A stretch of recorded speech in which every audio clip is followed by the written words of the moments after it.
with your hosts, Andrew Romanella. I don't think I'm good enough in this spot based on my own personal mental health, so I can't continue. The first problem is with the owner of the Carolina Panthers, okay? You're an idiot. Seriously, you're an idiot. What's going on, everybody? Welcome into another edition of the Rome Show here on 12ouncesports.com and Dingo TV channel 217. It's Monday, October 7th, 2024, and we have a lot to talk about today, so make sure you're with us for all 30 minutes. If you want to get in on the action, comment live on the YouTube page. Go to youtube.com, 12ounce sports. Watch us, comment. We can comment back. It's a whole thing that we can do, and it is awesome. If you want to get us on social media, it's The Rome Show 1. That is The Rome Show with the number 1 at the end on any social media platform that you follow. A big weekend in the league division series of Major League Baseball. A big and random week 5 in the National Football League.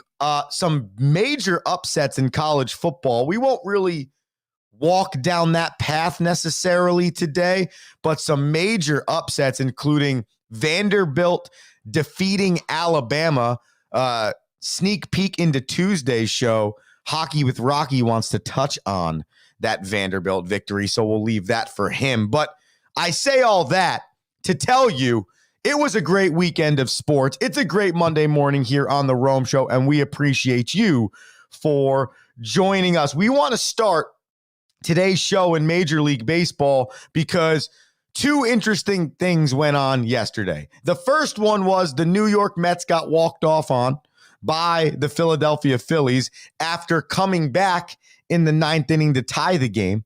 And the other interesting thing that happened was not that the San Diego Padres beat the Dodgers 10-2. It was the way that Dodgers fans were acting at Chavez Ravine, to the point where the game got delayed multiple times. There were multiple announcements made by the PA guy to stop throwing things on the field. And at one point in time, they had to remove the outfielders of the San Diego Padres to make sure they don't get hit or hurt by anything. So we want to start in Major League Baseball because it was the start of the league division series over the weekend. So here is what we got. Okay, so after the Mets, we talked on Friday, beat the Brewers. They go into Philadelphia for game number 1, and they beat the Phillies 6-2. Now, this victory was huge for multiple reasons. One, it's just hard to win in the playoffs, and you got to get a game on the road. Of the first two, they did that. But secondly, former New York Metropolitan Zach Wheeler arguably made his name with the New York Metropolitans, was on the pitching staff the last time the Metropolitans made it to the World Series in 2015. Zach Wheeler absolutely shoved for the Philadelphia Phillies on Saturday. 7 innings, 1 hit, 9 Ks, 4 walks in 111 pitches. But in the 10th inning, Mr. Hoffman came on for the Philadelphia Phillies, and the Mets went off, scoring 5. They added 1 in the 9th for 6, and the Mets take a 1-0 series lead. It was every single series in action on that Saturday. The Cleveland Guardians destroyed the Tigers in game number 1, 7-0, scaring me a little bit on my prediction that the Tigers would win that series. The New York Yankees squeaked out a victory against the Kansas City Royals. This was a true back and forth affair. Clay Holmes being a key contributor out of the bullpen for the New York Yankees, going an inning and 2/3. He gave up 1 hit.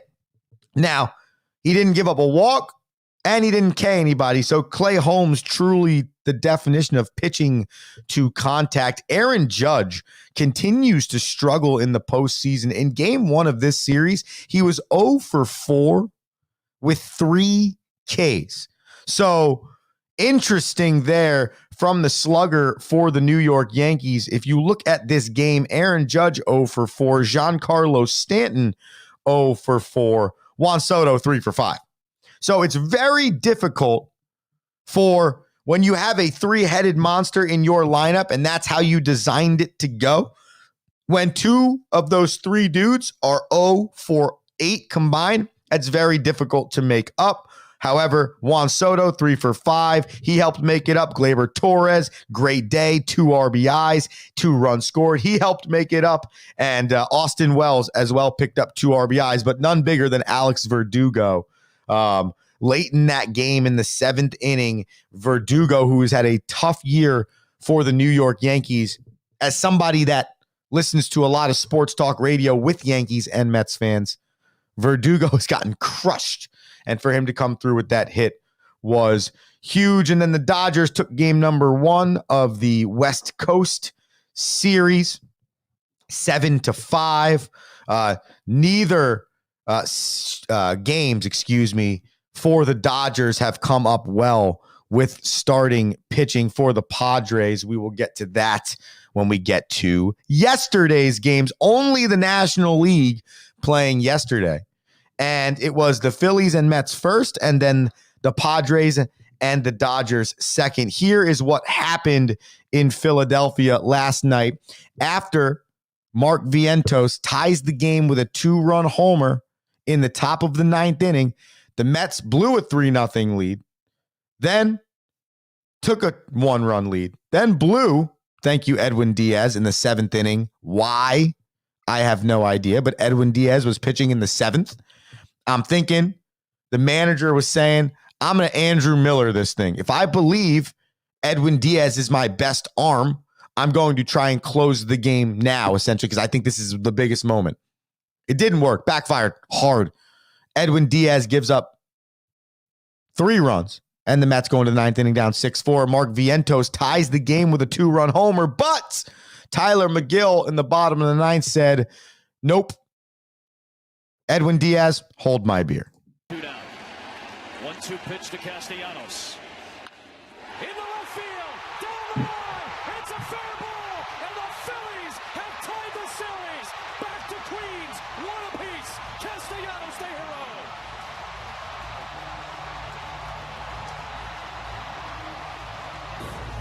Slider, we talked about it. Got to get it away. That's a hanger.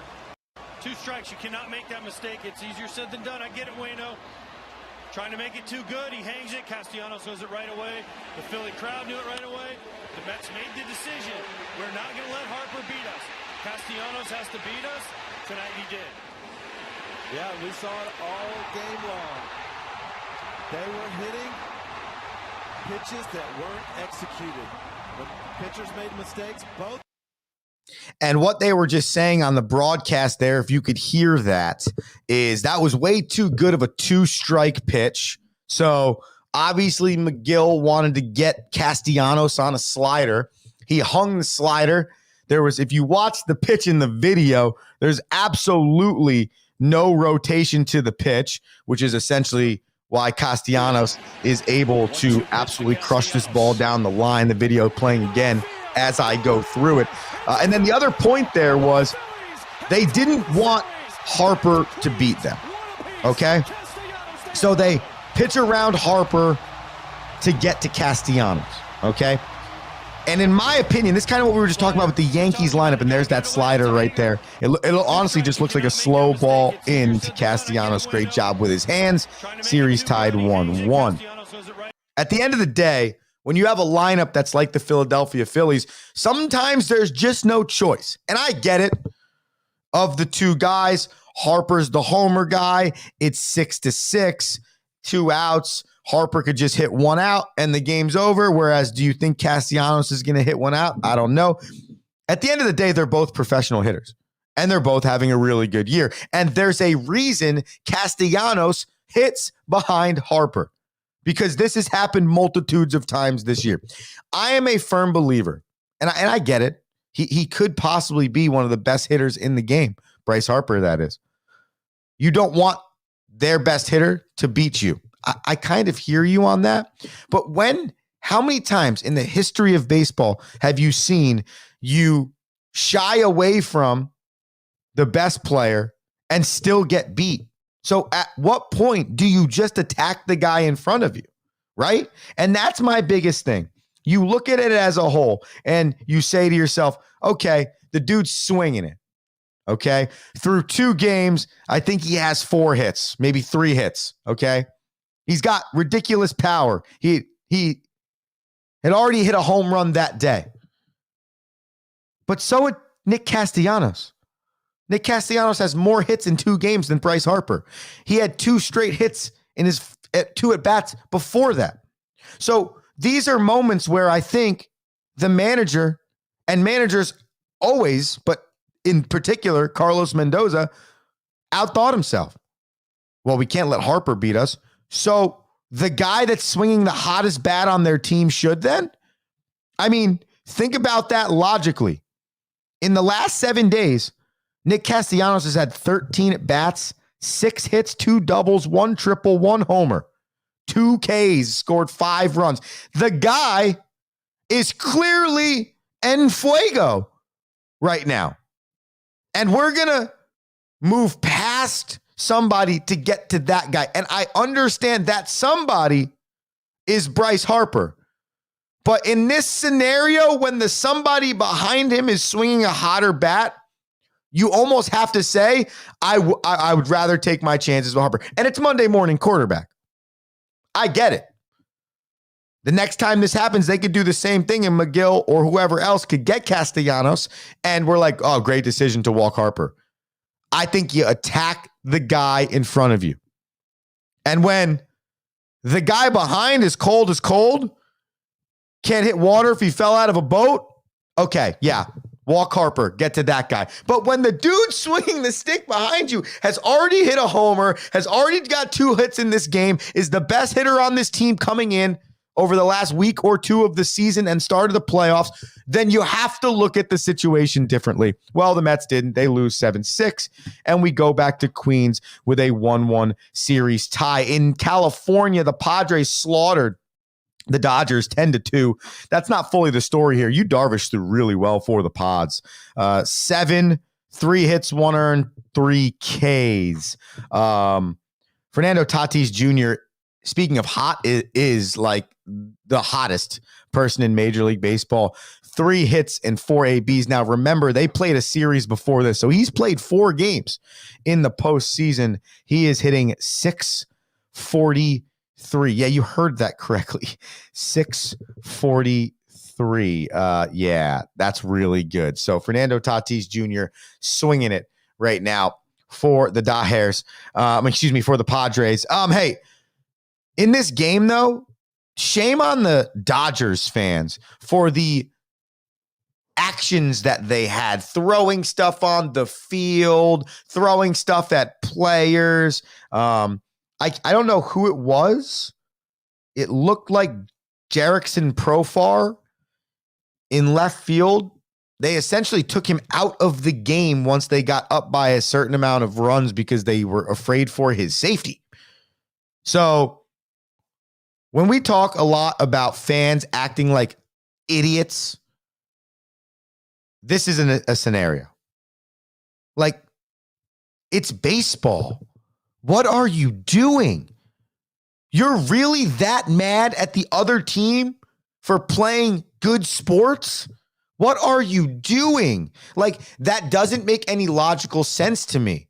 And now, more so than ever, do I want the Padres to beat the Dodgers. Like, that's loser behavior. And I know that the fans don't necessarily have anything to do with the play on the field, but isn't it kind of funny that an organization whose fan base is operating like that is an organization that is overwhelmingly underperformed every year outside of one season? And have you ever realized that one season they won the World Series? Where were the fans? Anyone? Where were the fans? Oh, it was 2020 COVID season. So the one time the Los Angeles Dodgers found a way to win the World Series was the one time no one was allowed in the stands. Every other time, they're the best team in Major League Baseball, and they play terrible in the postseason. And I just find it really funny that their fans are operating like they are a loser franchise that has never won a World Series and doesn't have the best record in Major League Baseball every other year. So let's clean it up, Los Angeles Dodgers fans. Let's clean it up a little bit because the players on the field are phenomenal, but you give the whole organization a crappy reputation that should not exist based on the history of the Los Angeles Dodgers and Major League Baseball. Embarrassing. Seriously, embarrassing. There's just no way around it. It's completely embarrassing, and it's not what baseball needs. It's not what should be happening in the postseason. It's not really right for those players. So let's clean it up out there in LA. We're going to keep it going here on the Rome Show, 12ouncesports.com, Dingo TV channel 217. I think we're going to hit a commercial break. Okay. And then we are going to come back with your National Football League Week 5 Sunday breakdown, which you know I love to do. Plus, we got some Monday Night Football coming your way tonight. And we will talk about the Saints at the Chiefs. Rome Show, 12ouncesports.com, Dingo TV, channel 217. Need tickets to that next event? Well, at 12 Ounce Sports, we've got them with soccer anywhere in the world. Tickets to any venue, any sport. Want to go to NCAA or NFL football matches? We've got them.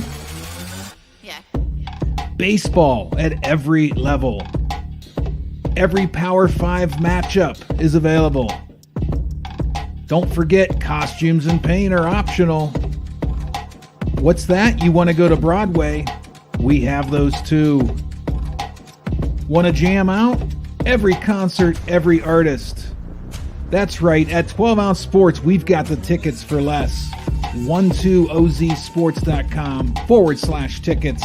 That's 12ouncesports.com/tickets.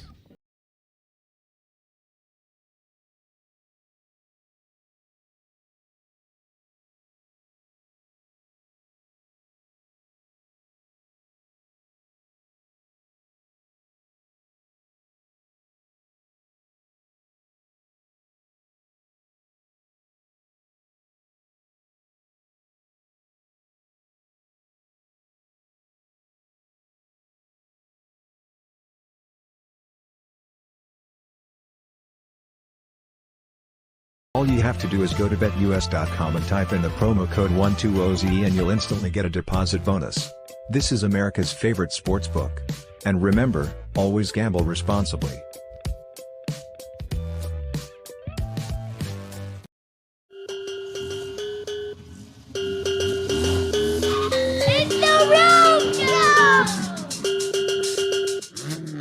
Yeah, the Rome Show, 12ouncesports.com, Dingo TV channel 217.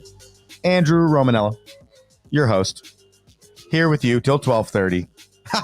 12:30, 7:30. I'd be here with you till 12:30 if I was on live noon, which you can also watch the replay of the show, Dingo TV channel 217. Super easy, by the way, on the Dingo TV stuff. Just go to your local phone app store thingy. Type in Dingo TV and you'll be able to find it. I also just started Googling it, all the different ways I could find it. Super easy. And honestly, if you want to make your life super, super easy, you'll follow the Rome Show on social media, Instagram, X, Facebook, TikTok. And you'll also subscribe to the YouTube page, 12 Ounce Sports. Okay, so youtube.com/12. That's the number. It's right behind me. OZ Sports. Okay, you subscribe to the YouTube page. I'm telling you, you can comment live on the show. We can throw your comments up on the show. It's some cool stuff. Okay, and you can get in on the action. And plus, you support the network, which is way cool. So you should do that. Okay, we're gonna do this, which is National Football League Sunday breakdown. Let's roll.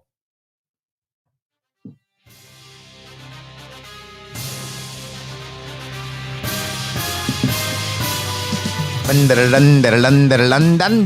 know it fires everybody up. I don't know about you, but if you hear that music, What a rush. What a feeling. Okay, we're starting in New England. Go, Fins, go. I cannot believe that the Miami Dolphins, it makes plenty of sense.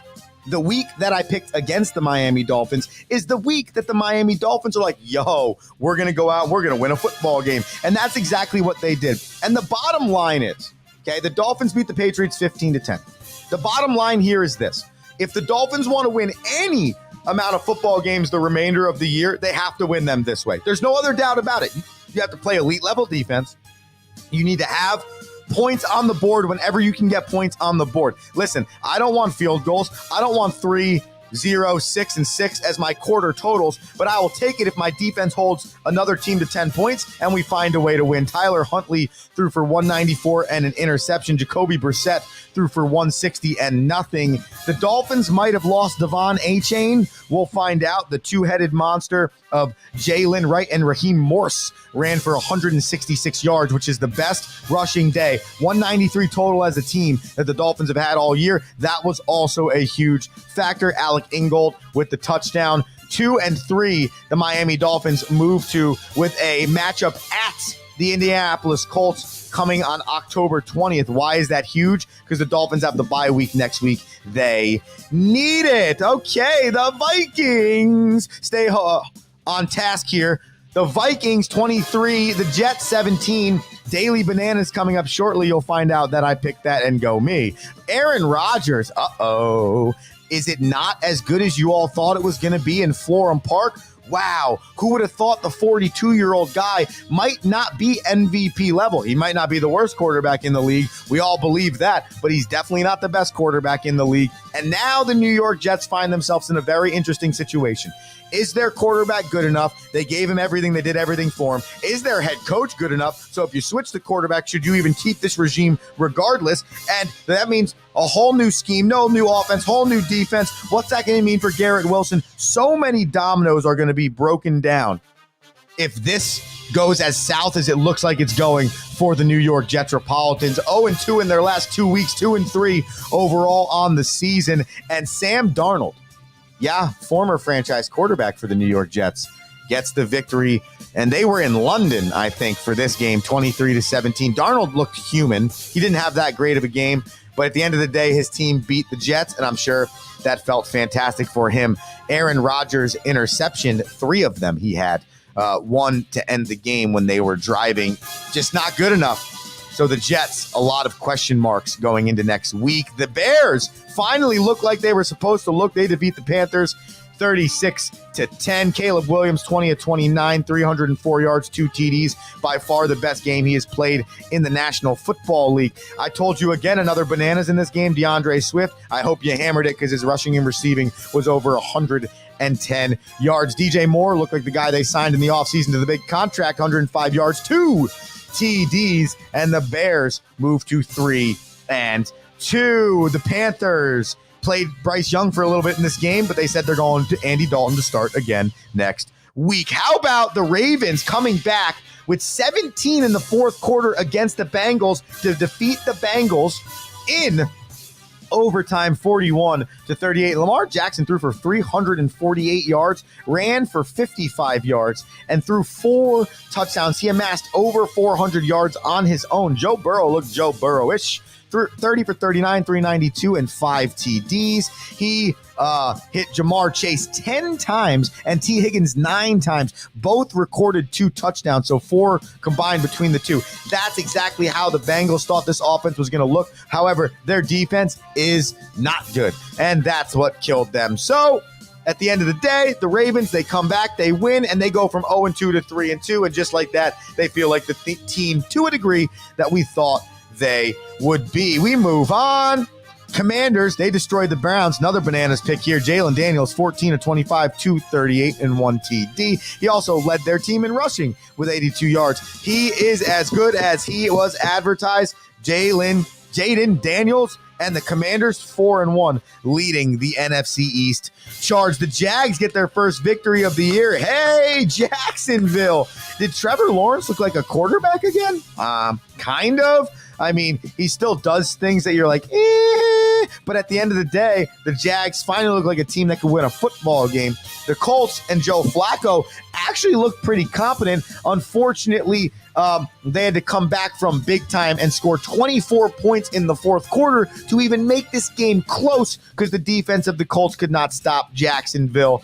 And by the way, that dude Tank Bigsby, 13 carries, 101 yards, and 2 TDs for Jacksonville. Looks like a two-headed monster between him and ETN.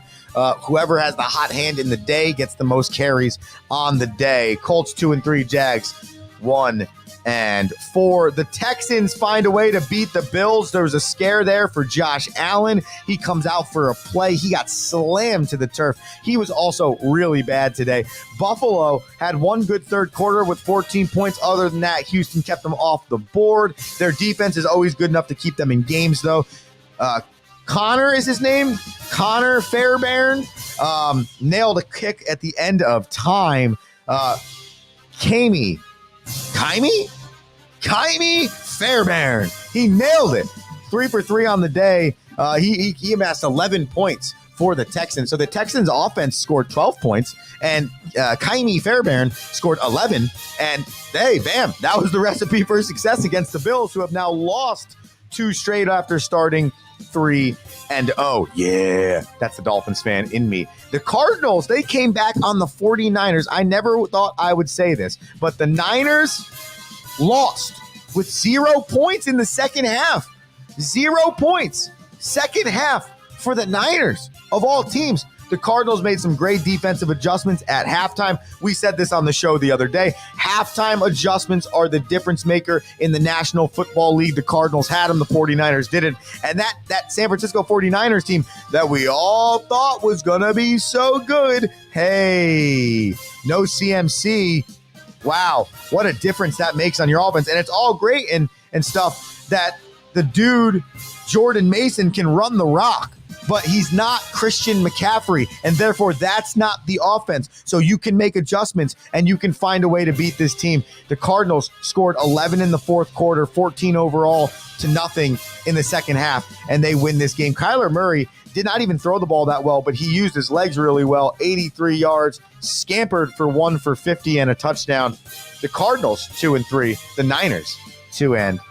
The Packers, they beat the Rams. They held on.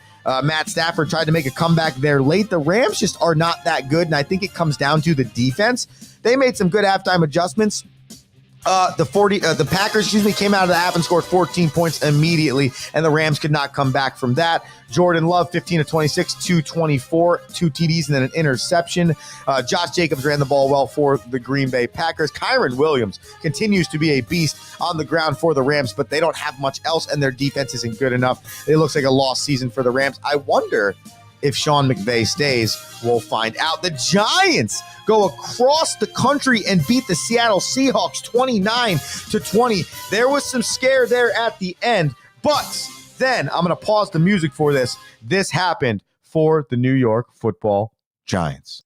Are going to go to 2-3 on the year. I know. Who would have thought they would have beat the Seattle Seahawks? They did. Daniel Jones, 23 of 34, 257 and 2 TDs. He also ran the rock for 38 yards, amassed for essentially 300. Tyrone Tracy, baby. That's the dude. Shout out to Big Rock. He's been talking about this dude. Run the rock. Give him the football. They did. Tyrone Tracy, 18 carries, 129. Darius Slayton, 8 receptions, 122 and a TD. Wan'Dale Robinson needs to catch a few more rocks, but he did add a touchdown. The Giants 2-3. The Seahawks 3-2. Huge victory for the G-Men. And finally, the Cowboys and the Steelers last night were delayed till essentially 9:45. So if you didn't watch this game, I'm not surprised. The Steelers lost their second in a row.